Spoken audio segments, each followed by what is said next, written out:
So now we're going to cover some questions that you can use when you're in the middle of traveling about where to buy a ticket, for example. Is my train late? We're going to cover all this right now. Tem o horário dos comboios? Do you have the train schedule? Tem o horário dos comboios. So the word here is horário.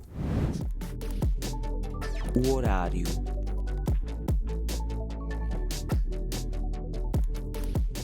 And then, of course, you can swap out comboios for any other means of transportation. So maybe metro. Tem o horário do metro, or tem o horário do autocarro. And then what if you need to buy a ticket for either a train or a bus? Quanto custa o bilhete? Bilhete. It's that challenging LH sound. Bilhete. Quanto custa? How much does it cost? O bilhete, the ticket. So, bilhete. Bilhete can apply to lots of things. So it could be a ticket for a bus, a plane, a movie theater, right? Metro, yeah. And if you want to ask where the station or the stop is, onde fica a estação? Or onde fica a paragem? This one is interesting because the verb ficar literally means to stay. So since the station and the bus stops usually don't move too often, then you're literally asking, where does it stay, the station or the stop? You could also say onde é a estação or onde é a paragem, but it doesn't sound as correct. To you, fica sounds better. Yeah. What if you wanna ask someone where you buy the ticket? Onde compro o bilhete? Yeah. Onde compro o bilhete? Where do I buy the ticket? And then what if your transportation is late? You wanna ask someone, o autocarro está atrasado? Or o metro está atrasado? What if you want to say that it's early? Adiantado. Adiantado. Okay. Vai chegar adiantado. Or está adiantado. To ask if your transportation will arrive on time, you have to use the verb chegar. To arrive. And you will say, o metro vai chegar a horas, or o avião vai chegar a horas. The plane will arrive on time. And in Portuguese, you can make an affirmative statement, a question, just by adding a question mark on the end of it. So that can either be a statement or a question, depending on your intonation when you say it.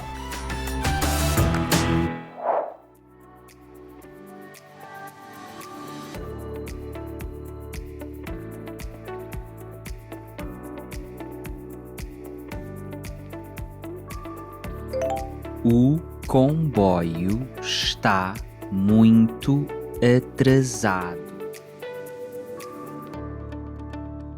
O horário está ali.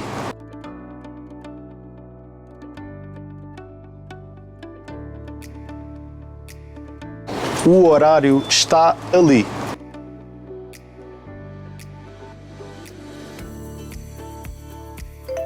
O horário está ali. O horário está ali.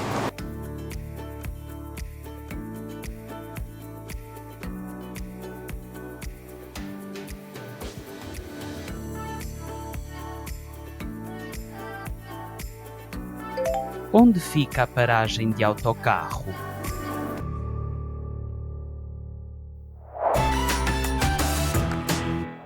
We all hate the discomfort of making mistakes. That's why many Portuguese learners wait as long as possible before putting themselves out there by actually having real conversations. The goal here is to strive for conversation practice, not perfection. Simplify the message. As a beginner, don't worry about whether you already know tons of vocabulary and grammar. Just focus on getting the general idea across. And whenever you get stuck, you can practice the art of talking around the idea using words you already know. For example, if you don't know how to say a complex sentence like se eu fosse a ti, eu aceitaria o trabalho, you can just phrase it more simply. O trabalho é uma boa ideia. Or if you can't remember a certain word like blueberry, try describing it. Aquela fruta pequena e azul. You can also use body language to invite the person you're speaking with to help you with the correct word. In this case, mirtilu. Lastly, if you forget a verb conjugation in the past tense, for example, just say it in the present or infinitive and add some other words like yesterday, ontem, or last night, ontem à noite. With enough added context, you'll get your point across, even if the grammar is a bit off. It's okay to use these tricks in the beginning if it gets you talking more. Just pay attention to the places where you get stuck so that you know which topics to focus on next time you sit down to study.